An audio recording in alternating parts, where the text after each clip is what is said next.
அனைவருக்கும் வணக்கம். நாங்கள் இன்னைக்கு பன்னீர் கறி செய்ய போகிறோம். அதுக்காண்டி நான் பன்னீர் எடுத்து பொரித்து வச்சுருக்கிறேன். அடுத்தது கறி மிளகாய் 2 எடுத்து வெட்டி வச்சுருக்கேன். தக்காளி பழம் 1 எடுத்து நீல வாக்கில் வெட்டி வச்சுருக்கேன். ட்ரம்பையில் இருக்குது, உள்ளி இருக்குது, கறிவேப்பிலை இருக்குது. அடுத்து சின்ன வெங்காயம் எடுத்து குட்டி குட்டியாக வெட்டி வச்சுருக்கிறேன்.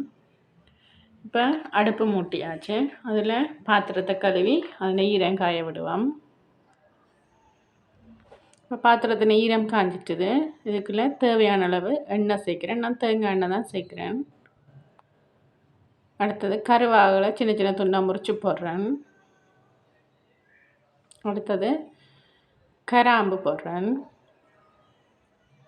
3 கிராம்பு போட்டிருக்கிறேன்.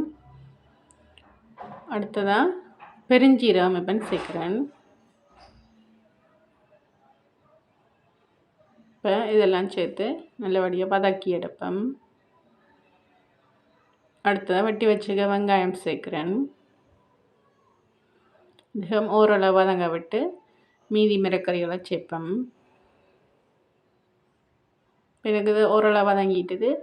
இப்போ எடுத்து வச்சுருக்கிற கறி மிளகாய், தக்காளி பழம், இஞ்சி உள்ளி, ரம்பையில் கறிவேப்பிலை எல்லாத்தையும் ஒன்றா சேர்த்து இதுக்கு போட்டு வதக்குறேன்.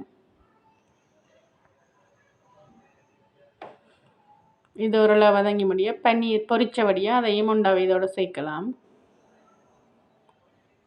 அதையும் நான் இதோட ஒன்றா சேர்க்குறேன். கறிக்கு தேவையான அளவு உப்பு போடுறேன்.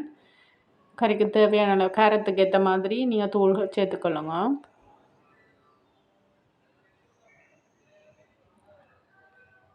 அடுத்தது தேங்காய் பால் சேர்க்குறேன். தேங்காய் பால் சேர்த்து இதை நாங்கள் 2 கொதி வர விட்டு இறக்கினோம்னா எங்களுக்கு சுவையான பன்னீர் கறி தயாராகிடும்.